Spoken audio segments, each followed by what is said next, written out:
So I definitely don't want to forget about that subject because I think we refined the dilemma portion of this social. You want to run another two sentences to talk about it before we go into the tech versus economy portion? I think let's just keep it in the back of our minds, that Okay.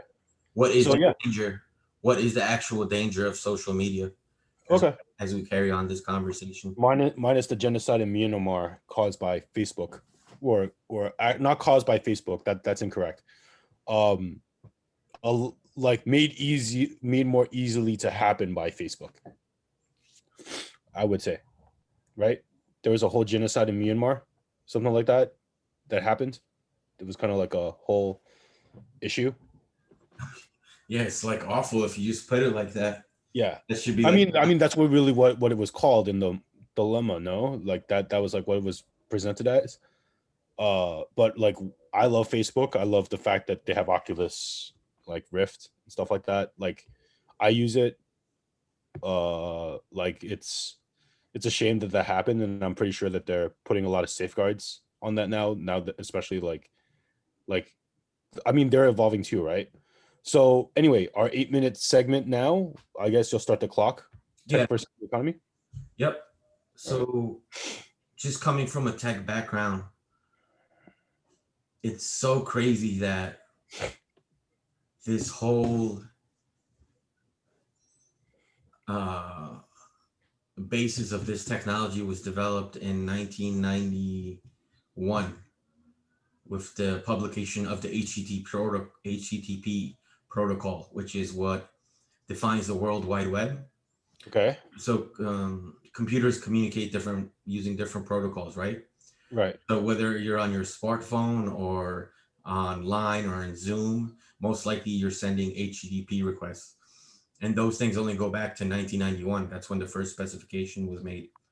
And there was no, it was open, so anybody could implement it. Like it was like, here's the design, you like build your own program using this. So just think about if the guy that invented the World Wide Web got a penny retroactively for every web request that has ever been sent in He'd history. be richer than Gates and Bezos put together. Oh, so much more, dude. Like He'd be, they'd be poor. yeah, he'd be like a trillionaire easily. Oh yeah. But anyway, so the way it was set up is basically like researchers in Okay. universities, they used it as a means to share documents.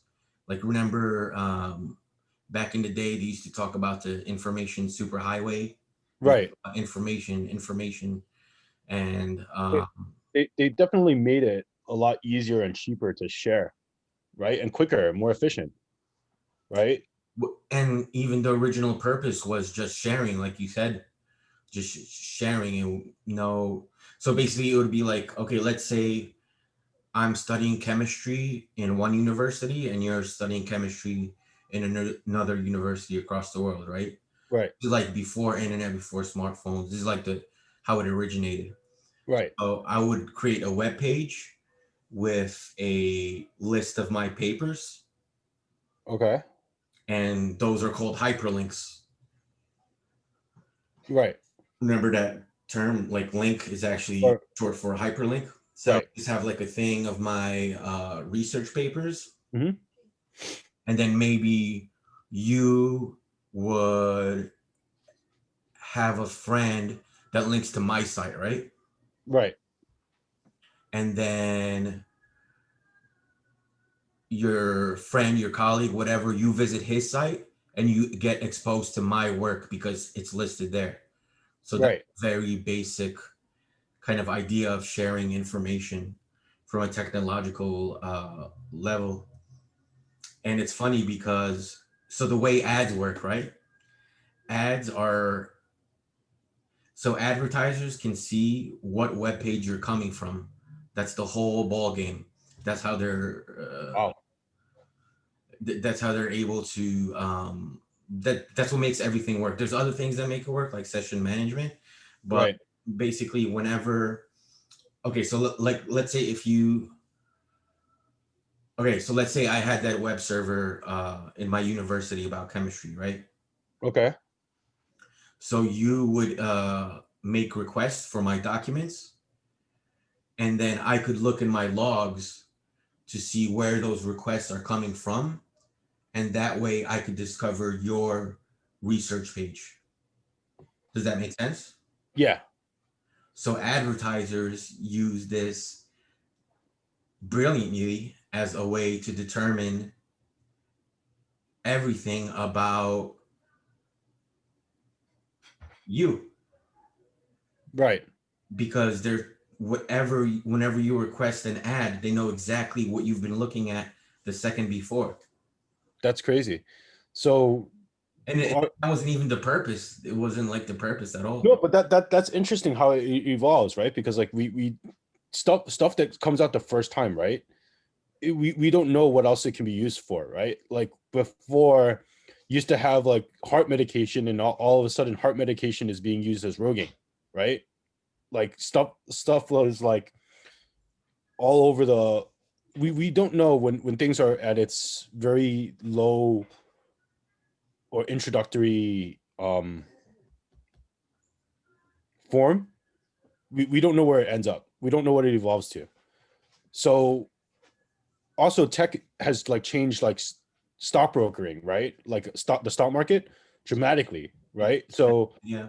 like before everyone would need to hire stockbrokers and pay like $35 a trade or like $8 a trade, and now it's, you buy and sell shares of stock for free, right? So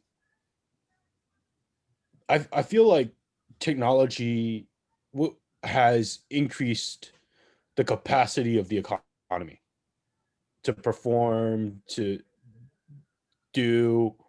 It made it more reaching. Like if people had to wait for mail, let's Are you say, saying it's creating artificial demand? I mean, that's the other question, right? Is it, right? That's the question. Like, is it creating an artificial demand?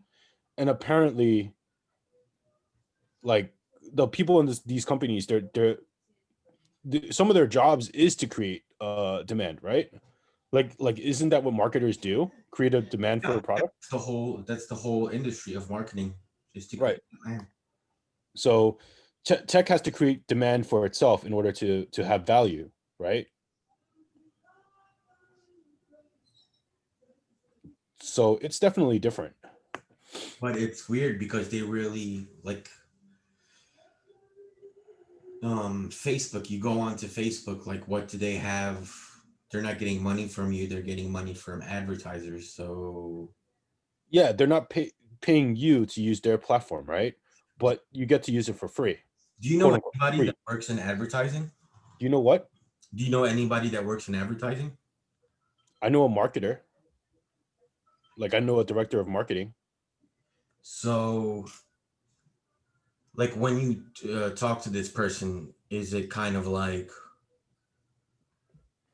imply that this is all kind of like manipulation and So like I would imagine that, not from this person specifically, but I would imagine in the industry that you have to make your job relevant, right? And you have an interest to create demand, because the more the product sells, the more compensation you receive. Somewhat, right? Or the fact that you don't lose your job, right? If you're good at your job, and people are willing to pay for it, then you don't lose your job if you create the value, right? And what's a marketer supposed to do? Create value for a product. Like there was a pet rock, right? That was marketed pretty well, and then that guy is like rich. He made a pet rock. He put a rock in a box, like. But and Facebook is like able to market itself as something that connects people, right? Like they do a good job of that, yeah, in the and beginning they were all their stock is worth a lot of money, right? So like they definitely create value for society. Otherwise, they wouldn't have the valuation that they have, right? Like they have to offer something. So I feel like I want to take away from just saying the skew of the social dilemma, which is like they lean more so that these companies are bad, right? Or like what they're doing is bad, or parts of what they're doing are bad. And I want to kind of like bring in the bright side, like, hey, Facebook would not be able to be that valuable if it didn't offer something positive for people to use.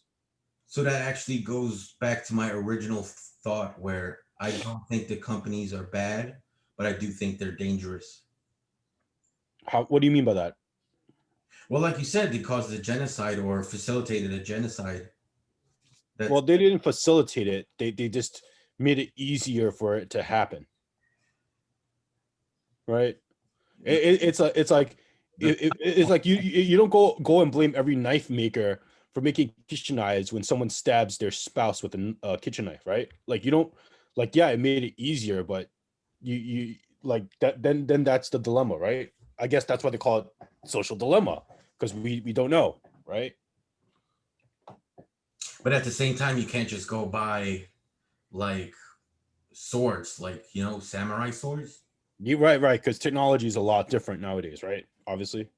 and also you can't walk around with knives that are longer than this. I think In New York City, not longer than 4 inches, and it has to be a folded. It can't just be like, hey, here's an open knife running down the yeah. street with a knife, and that's not exactly legal, right? There's laws against that. Which brings us to the other point of at what point does the economy or the government go like, hey, we're going to put more laws against this because we want to prevent issues, right? And also, how do they do that? And I Yeah, think with that, it's a good 8 time minutes to go into modeling human behavior. Our next yeah, segment. yeah, All right. Did we hit the 8 minutes? yeah. Okay, awesome. All right. Join us next time. See you guys soon.